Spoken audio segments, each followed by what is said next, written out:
ठंडा ठंडा पानी पीने का गर्मी में मज़ा ही कुछ और है। चलिए स्टार्ट करते हैं। तो इतना देखने के लिए धन्यवाद तो बनता ही है। चलिए आगे भी ऐसे ही बने रहिएगा, तो आपको लास्ट तक ये लेक्चर बहुत आनंद देगा। और ऐसा ही लेक्चर आपको केमिस्ट्री का और मैथ का भी लाने वाले हैं। एकदम अजूबे अजूबे क्वेश्चंस को लेके आपके बीच में हम आएंगे, जो आपसे पूछता है और जहाँ पर बच्चा फंसता है, अब कोशिश वही कर रहे हैं कि बच्चा जहाँ फंसता है वहाँ से निकाल दो। बच्चा को हाथ पकड़ के अब चलाने का काम नहीं है, क्योंकि उतना चलाना मैं आप लोग को सिखा चुका हूँ, उसकी अब आवश्यकता नहीं रह गई है। तो चलिए अगला क्वेश्चन हमारा क्या कहता है उसकी ओर मूव करते हैं। देखिए क्वेश्चन क्या कहता है। कहता है कि धातु की दो एक समान छोटे आकार की गेंदों को 10 मात्रक और 20 मात्रक विद्युत आवेशों दिया गया है। क्या दिया गया है? क्या दिया गया है? क्या दिया गया है? क्या दिया गया है? धातु का दूगो गेंद है बेटा, ध्यान से देखिएगा। एक एक क्वेश्चन अजूबा क्वेश्चन है। मैं बार बार कह रहा हूँ कि टोटल क्वेश्चन इसके अजूबा है। दूगो गेंद है, मेटल का गेंद है, ये रबड़ वाला गेंद नहीं है जिससे तू खेलता है, ये धातु का गेंद है। ठीक है, अब दोनों को इसका जो आवास दिया गया है Q बराबर, इसको प्लस 10 कूलम दे दिया गया है। कितना? 10 कूलम चार्ज इसको दे दिया गया है। और दूसरा वाला को चार्ज कितना दिया गया है? तो -20 कूलम आपको चार्ज दे दिया गया है। ये हम नहीं कह रहे हैं, ये आपको क्वेश्चन कह रहा है। इसको 10 कूलम, इसको 20 कूलम चार्ज दे दिए। यहाँ तक समझ में आया? आगे क्या कहता है क्वेश्चन, जरा उसको पढ़िए फटाफट। पढ़ाई नहीं बंद कीजिए, पढ़ाई बंद कीजिएगा तो सब चीज़ बंद हो जाएगा। पढ़ाई बंद नहीं करना है, ठीक है। ये हो गया। अब क्या कहता है क्वेश्चन में कि जब उन्हें एक दूसरे से दूरी पर रखते हैं तो उनमें से प्रत्येक में F आकर्षण बल कार्यरत रहता है। यानी क्या? ये जब फोर्स निकालते हैं बेटा तो बॉडी को पॉइंट शेप मानते हैं, याद रखिएगा। ये गेंद है, क्योंकि फोर्स निकालने के लिए चाहे कोई भी फोर्स निकालो, हम अगर इलेक्ट्रिकल फोर्स निकालते हैं तो इसका भी फॉर्मूला होता है क्या? 1/4 pi epsilon naught into epsilon r Q1 गुने Q2, दोनों का मैग्नीट्यूड लेंगे, अपॉन क्या होगा? R²। तो इसमें भी हमको किसकी आवश्यकता हुई? तो इसमें भी हमको डिस्टेंस की आवश्यकता हो गई। अगर हम ग्रेविटेशनल फोर्स निकालते हैं, कौन सा फोर्स निकालते हैं? ग्रेविटेशनल फोर्स निकालते हैं, यह आपका इलेक्ट्रिकल फोर्स था। अगर ग्रेविटेशनल फोर्स निकालते हैं तो Gm1 m2 अपॉन R²। इसमें भी क्या आता है? R²।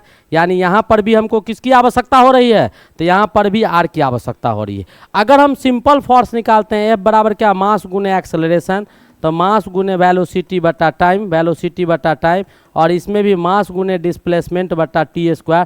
तो इसमें भी किसकी आवश्यकता होती है? D की आवश्यकता होती है। तो फोर्स का कोई भी फॉर्मूला लेंगे तो हमेशा D की आवश्यकता होती है, हमेशा डिस्टेंस की आवश्यकता होती है। और डिस्टेंस एग्जैक्ट कब आएगा? तो वो लाइन सेगमेंट लेना होगा, क्योंकि लाइन सेगमेंट के 2 एंड पॉइंट्स होते हैं। और 2 एंड पॉइंट्स बनाने के लिए पहला फोर्स निकालने का सबसे पहला और वास्तविक और अजूबा तरीका आपको ये जानना होगा कि सबसे पहले बॉडी को पॉइंट शेप मानेंगे, और पॉइंट शेप जो लेंगे बॉडी का, वो सेंटर ऑफ मास के कॉन्सेप्ट से लेंगे। तो मान लेते हैं कि इस बॉडी का जो केंद्र है वो आपका ये पॉइंट मान लेंगे, इसका ये पॉइंट मान लेंगे, ठीक है। इन दोनों के बीच जो फोर्स लगेगा वो कैसा फोर्स लगेगा? ये प्लस चार्ज है, ये माइनस चार्ज है। दोनों विपरीत आवेश है तो आकर्षण बल लगेगा। दोनों विपरीत आवेश है तो कौन सा बल लगेगा? आकर्षण बल लगेगा। तो यहाँ से आपका ये फोर्स F1 इधर लगाएगा और ये फोर्स आपका F2 इधर लगाएगा, ठीक है। तो मैग्नीट्यूड डायरेक्शन जो F1 का होगा वो आपको इस दिशा में होगा, F1 का डायरेक्शन, और F2 का डायरेक्शन अलग अलग होगा। F2 का डायरेक्शन जो होगा वो आपको किस दिशा में होगा? तो उल्टा दिशा में होगा। तो F2 आपको -F1 के बराबर है, माइनस लगा दिए, ऐसे लिखती। मैग्नीट्यूड दोनों का सेम होगा। मैंने एक चीज़ बताया था कि एक मच्छर हाथी पर बल लगाता है और एक हाथी मच्छर पर बल लगाता है। बिल्कुल लगाया, क्योंकि मच्छर का भी कुछ ना कुछ मास होता है, कुछ ना कुछ मास तो होता ही है। 2000 मच्छर को मार के रख देगा तराजू पर, तो भुजिया छान के खाएगा तो मास नहीं होगा रे, होगा, मास है। और हाथी का मास होता ही, यही जानते हैं आप लोग। दो वस्तु के बीच में अगर मास होगा तो वहाँ पर गुरुत्वाकर्षण बल लगेगा, फोर्स ऑफ अट्रैक्शन लगेगा ही। तो मच्छर हाथी पर बल लगाएगा, हाथी मच्छर पर बल लगाएगा। तो आपसे ये क्वेश्चन पूछा गया था कि मच्छर हाथी पर ज़्यादा बल लगाएगा या हाथी मच्छर पर ज़्यादा बल लगाएगा। तो बहुत बच्चे का ये आंसर था हाथी लगाएगा। ऐसा नहीं होता, वस्तु छोटा कम मास का रहा है, अधिक मास का रहा है, ठीक है, उससे कोई मतलब नहीं है। बल हमेशा समान लगाता है। जितना मच्छर हाथी पर बल लगाएगा उतना ही हाथी भी मच्छर पर बल लगाएगा। बल समान लगाएगा, दिशा विपरीत होगा। दिशा विपरीत हो सकता है, तो जितना बल आपका ये इस पर लगाएगा उतना ही ये इस पर लगाएगा। अब दोनों के बीच का जो दूरी है, जैसे ये लेंगे तो इससे आपको दोनों के बीच का दूरी निकल जाएगा। तो ये आपका आर डिस्टेंस, जो एग्जैक्ट डिस्टेंस के लिए पॉइंट से मान लिए थे, ये आर डिस्टेंस आ जाएगा, ठीक है। दिशा अपोजिट है, ये इधर चलेगा और ये इधर चलेगा, फोर्स ऑफ अट्रैक्शन। इसीलिए यहाँ पर क्या किए हैं, दिशा को उल्टा, क्योंकि तीर का निशान दोनों को एक ही दिशा में दिखाएं, इधर भी इधर ही दिखाएं है, इधर भी, लेकिन ये उल्टा दिशा में है तो माइनस लगा दिए, वेक्टर क्वांटिटी होता है, ठीक है, ये होगा। अब आगे क्वेश्चन को पढ़ते हैं। आकर्षण बल कार्यरत रहता है, कहता है कि फिर इन धातु की गेंदों को एक बार स्पर्श कराकर पुनः आर दूरी पर रख देते हैं। अब बेटा देखो क्या है, अब कहानी चेंज हो रहा है। अब क्या कह रहा है कि जो गेंदवा दिया गया है, इस गेंद को क्या करवाना है कि इस गेंद को इस गेंद के साथ रख देना है, दोनों को एक साथ रख देना है। तो जैसे ही एक साथ रखेगा तो दोनों पर by the process of conduction, तीन प्रोसेस से चार्ज एक से दूसरे में जाता है। By the process of induction, by the process of conduction और by the process of rubbing. तीन तरीका होता है जिससे एक वस्तु का आवेश किसी दूसरे वस्तु पर जाता है। आपको ना समझ में आएगा तो इलेक्ट्रोस्टेट का कुछ क्वेश्चन हमने करवाया है, एक लेक्चर का, आपके इसी शारदा क्लासेस पर पहला लेक्चर आपको उस पर हम डाल चुके हैं इलेक्ट्रोस्टेट का, आप जाके उसको देखिएगा। एक से एक अजूबा क्वेश्चन उसमें हम 5-7 क्वेश्चन करवाएं। तो आप जैसे ही इसको संपर्क में लाइएगा तो दोनों पर जो चार्ज हो जाएगा वो आपको बराबर हो जाएगा, और बराबर चार्ज क्या हो जाएगा, तो ये +10 कूलम, ये -20 कूलम, तो +10 कूलम -10 कूलम को न्यूट्रल कर देगा।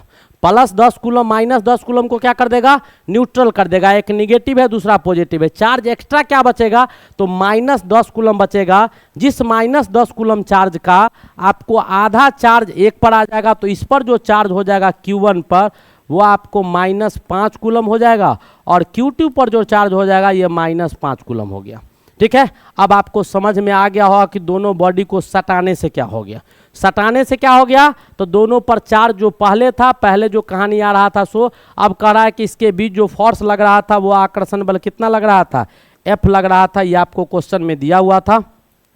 अब इन दोनों बॉडी को क्या किया गया है, सटाने के बाद फिर हटा दिया गया है। फिर क्या किया गया है, हटा दिया गया है। तो चलिए इन दोनों को हटाते हैं। अब क्या करना है, फिर हम हटा रहे हैं। अब इसको हटाकर क्या किया गया है, एक बॉडी को यहाँ रखा गया है, एक बॉडी को यहाँ रखा गया है। फिर दोनों के बीच का दूरी r है। बेटा r अगर लोगे तो यहाँ से इसका दूरी, यहाँ से इसका दूरी, तो आपको पहले क्या करना होगा, इस वस्तु को पॉइंट से पे जूम करना होगा और उस पॉइंट को लेना होगा जहाँ इस वस्तु का पूरा मास लाई करता है। तो हमने सेंटर ऑफ मास से ये पॉइंट ले लिया। अब इस पर जो चार्ज आ गया Q1 पर वो -5 कूलम आ गया, और Q2 पर जो चार्ज आ गया ये भी -5 कूलम आ गया। कोई दिक्कत, दोनों पर चार्ज आपको इतना आ गया, ठीक है। अब इसके बीच जो दूरी है वो आपको कितना दूरी दिया गया है, तो इसके बीच का जो दूरी है वो आपको दूरी इसमें मेंशन किया गया है कि इसके बीच के दूरी को हम कितना कर दिए हैं, r कर दिए हैं। कितना कर दिए हैं, r कर दिए। तो यहाँ पर विपरीत आवेश था तो आकर्षण बल लग रहा था, यहाँ पर समान आवेश हो गया। इस पर भी 5 कूलम, इस पर भी 5 कूलम, दोनों माइनस में, तब 20 समान, यानी प्रतिकर्षण बल लगेगा। फोर्स ऑफ रिपल्सन काम करेगा समान आवेश के बीच में। तो आकर्षण वाला तो आपका क्या हो जाएगा, गलत हो जाएगा। ये भी गया काम से, ये भी गया काम से, दो ऑप्शन तो आकर्षण वाला गलत हो गया। अब बचा क्या, प्रतिकर्षण बल लगेगा। तो प्रतिकर्षण में एक सही है और पहला भी सही है और चौथा भी सही है। अब आगे क्या कहता है जरा सा उसकी कहानी को देख ले, तब आप में और हम में कुछ समस्या बचेगा कि क्या किया जा सकता है, क्या नहीं किया जा सकता है। अब कहता है कि उन्हें फिर से दूरी पर रख देते हैं।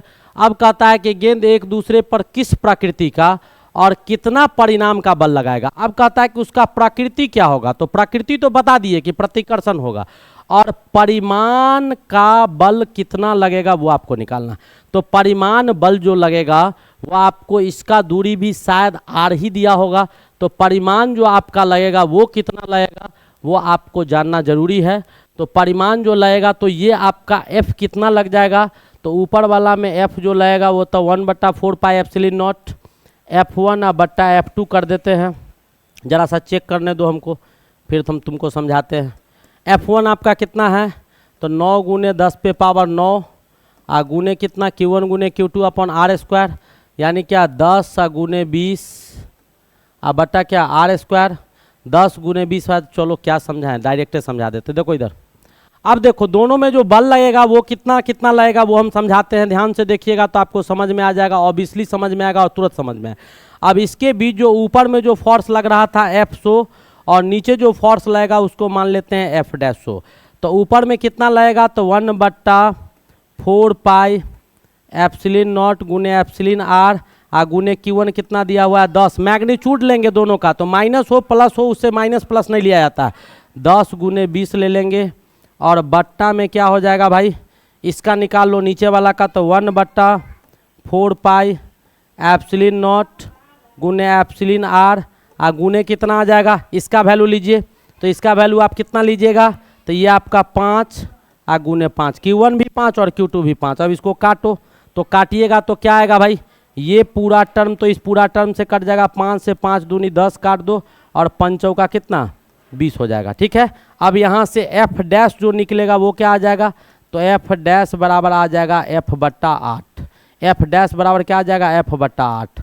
कौन में है F/8, तो ए इज द करेक्ट ऑप्शन। बहुत ही खूबसूरत और बहुत अच्छा क्वेश्चन था, मजा आ गया यार, दिल खुश हो गया, बल्ले बल्ले, बहुत अच्छा क्वेश्चन था। आया समझ में, एक से एक अजूबा और बेहतरीन क्वेश्चन सब लिया गया है इसमें। नो डाउट कि क्वेश्चन आपको गड़बड़ लिया गया है, आप भली भांति और अच्छे ढंग से समझेंगे तो आपको बहुत मजा आएगा। एक एक चीज आपको तोड़ के समझाया गया है। आगे बढ़ा जाए, आगे मूव करें, मूव किया जाए, चलिए किया जाए सर, किया जाए। चलिए अगला क्वेश्चन देखिए, ये भी बेटा बहुत ज़बरदस्त है, बल्ले बल्ले, पढ़ने में मजा आएगा। ऐसे ऐसे क्वेश्चन जब आएंगे आप लोग प्रिपरेशन कीजिएगा, कॉलेज में भी होइएगा। जो बच्चे जेई का तैयारी करते हैं, ठीक है, पता होगा जेई जेई चिल्लाते हैं, इसका मतलब जेई से मेरा कुछ संबंध है नहीं। जेई जेई बार बार चिल्ला रहे हैं, इसका मतलब जेई से मेरा कुछ रिलेशन है। मैं रिलेशन दिखाऊंगा, बहुत गहरा रिलेशन है, लॉन्ग टाइम का रिलेशन है, ठीक है। तो वो मैं आपको बताऊंगा, ठीक है, जब समय आएगा तब आपको बताया जाएगा। तो आईआईटी जेई बार बार चिल्लाते, इट मीन्स कि कुछ तो है। चलिए नेक्स्ट क्वेश्चन देखते हैं क्या कहता है। हमारे पास क्वेश्चन है, बहुत ही खूबसूरत सा क्वेश्चन है। कहता है कि 2 समानांतर तारों से प्रत्येक की लंबाई आपका 1 मीटर एवं उनमें प्रवाहित विद्युत धारा 1 एम्पियर दिया हुआ है, ठीक है, को वायु में 1 मीटर की दूरी पर रखा गया है। भाई बहुत लंबा चौड़ा प्रोसेस है, एक एक करके समझते हैं। ऐसे क्वेश्चन पढ़ेंगे राम कहानी। ये आपका दोहा नहीं है, बड़ा हुआ तो क्या हुआ, जैसे पेड़ खजूर, पंछी को छाया नहीं, फल लागे अति दूर। नहीं, रामायण का दोहा या वाल्मीकि जी का लिखा हुआ, ठीक है, रामायण या तुलसीदास का लिखा हुआ नहीं है, या वेद व्यास का लिखा हुआ महाभारत नहीं है, जो मैं आपको एक बार पढ़ दूं और पूरा समझा दूं कि भाई ऐसे से ऐसे ये कहानी का ये समरी है, ये कुछ कहा जा रहा है। ऐसे अगर पढ़ेंगे तो कन्फ्यूजन होगा। ये बेटा फिजिक्स है, फिजिक्स केमिस्ट्री और मैथ, एक एक चीज़ पहले पढ़िए तो एक एक चीज़ समझते हुए आगे बढ़िए तो पढ़ने में मजा आएगा। मैंने बहुत कुछ पढ़ लिया, 3-4 डाटा था, अब हम आगे पढ़ेंगे तो हमको समझ में नहीं आएगा तो तुमको क्या समझाएंगे। अगर हमको समझ में आता है, समझा भी तुमको दे तो भी आपको समझ में नहीं आएगा। स्टेप बाय स्टेप समझ के आगे बढ़ेंगे, तभी आगे भी पढ़ने में मजा आएगा और समझ में आते रहे। क्या कहता है, 2 समानांतर तारों से प्रत्येक की लंबाई। अब कहता है 2 समानांतर तार है, तो चलिए लिखते हैं। एक तार आपका ई है और एक तार आपका ई है, दोनों समानांतर है, तो हो सकता है एक ऐसे और एक ऐसे मान लेते हैं दिशा, या ऐसा नहीं करो, चलो समानांतर है तो हम विपरीत दिशा क्यों मान ले, ऐसे करके मान लेते हैं कि 2 तार आपका समानांतर, बिल्कुल। अब कह रहा है कि प्रत्येक की लंबाई 1 मीटर, यानी इसका लंबाई जो दिया गया है ये आपको 1 मीटर लंबा तार है। अब देखिए समझ में आएगा, मैं जो बताने जा रहा था अब आपको खूब समझ में आएगा। 1 मीटर लंबा ये भी तार है, 1 मीटर लंबा, दोनों समानांतर है, ठीक है। चलिए आगे बढ़ते हैं। आगे क्या दिया है इसमें, तो आगे कहता है कि उनमें प्रवाहित विद्युत धारा 1 एम्पियर है। इसमें जो करंट आपको फ्लो कर रहा है I बराबर वो आपका 1 एम्पियर है, और इसमें भी जो करंट आपको दिया हुआ है I बराबर वो भी आपको 1 एम्पियर है, दोनों में 1 एम्पियर, इसमें भी 1 एम्पियर, इसमें भी 1 एम्पियर। कहता है को वायु में 1 मीटर की दूरी पर रखा गया है, और इसके बीच का दूरी जो दिया गया है, देखो बेटा यही हम कह रहे थे, अब खूब समझ में आ रहा है। इसके बीच का दूरी जो है वो आपको 1 मीटर है। भाई क्या बात है, एक एक का तो कतार लगा हुआ, 1 मीटर लंबा दूगो तार, दोनों एक दूसरे के पैरेलल हमने दिखा दिया। अब उसके बाद इस तार का लंबाई भी 1 मीटर, इस तार का लंबाई भी 1 मीटर, लंबाई भी दोनों का 1 मीटर। अब इससे जो करंट पास कर रहा है एगो तार से वो 1 एम्पियर का, दूसरा तार से जो करंट पास कर रहा है वो भी 1 एम्पियर का, दोनों तार के बीच का जो दूरी है वो भी 1 मीटर दिया हुआ है।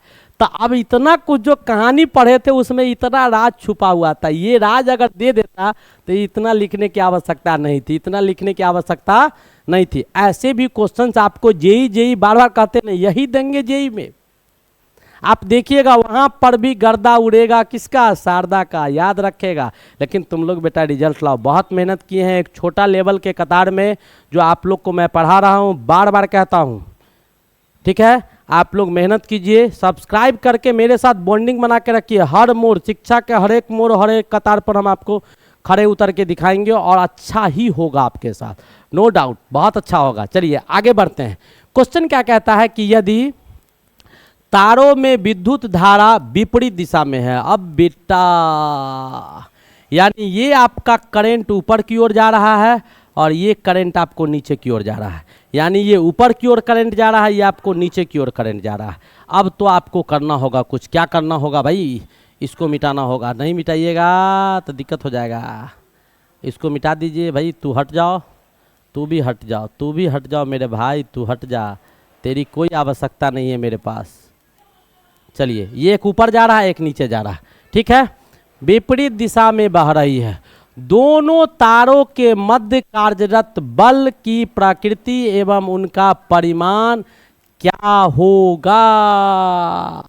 अब कहता है कि दोनों तार के बीच में क्या लगेगा भाई, तो बल लगेगा। कौन बल लगेगा, इलेक्ट्रोस्टैटिक फोर्स लगेगा, फोर्स ऑफ अट्रैक्शन या रिपल्सन, कुछ भी लग सकता है।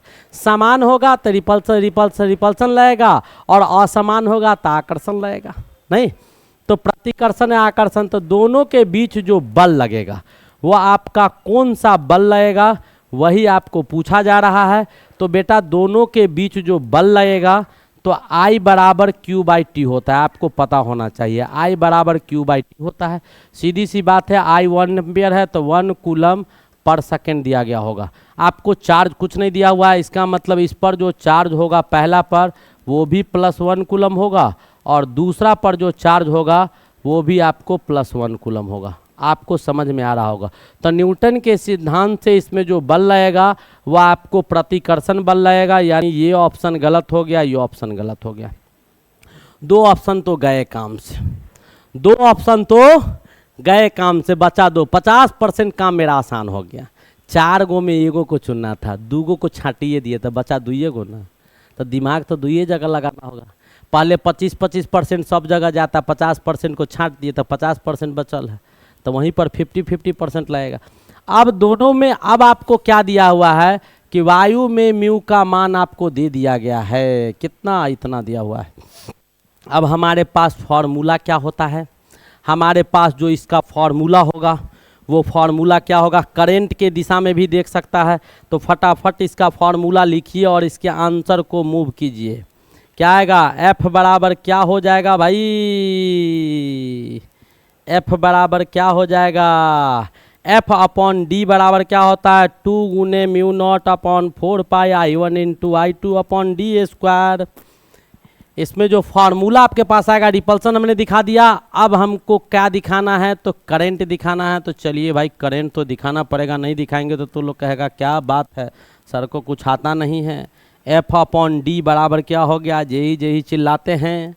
F/D बराबर क्या हो जाएगा, एफ अपॉन डी बराबर क्या हो जाएगा भाई, हमको फार्मूला दिमाग से एडिट हो रहा है, क्या होगा जल्दी बताओ तो, 2 गुने म्यू नॉट अपॉन 4 पाई I1 इंटू I2, 2 गुने म्यू नॉट अपॉन 4 पाई I1 गुने I2 बटा डी स्क्वायर।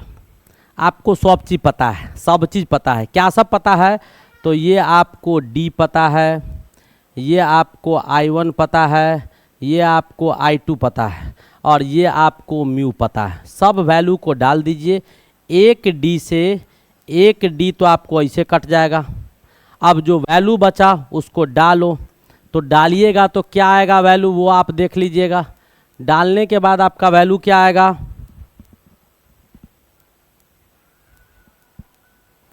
डालने के बाद आपका वैल्यू क्या आएगा, तो 2 तो 2 रहेगा, 2 तो 2 रहेगा, 2 तो 2 रहेगा। म्यू नॉट का मान आपको कितना दिया हुआ है, तो 4 पाई और गुने क्या दिया हुआ है 10 टू दी पावर -7, ठीक है। और आपको नीचे क्या दिया है, तो 4 पाई दिया हुआ है, ठीक है। और उसके बाद I1 का मान कितना दिया है, तो 1, I2 का मान कितना दिया गया है 1, और आपको D का मान कितना दिया गया है 1। अब इसको सॉल्व कर दीजिए तो 4 पाई कट गया, बचा क्या 2 into 10 to the power -7 newton आ गया, 2 into 10 to the power -7 newton. यानी कौन सा ऑप्शन आ गया, तो ये भी गलत हो गया, कौन सा option, this is the correct option. कैसा लगा आज का सेट, आपको समझ में आ गया होगा। एक से एक बेहतरीन और एक से एक अजूबा क्वेश्चन था।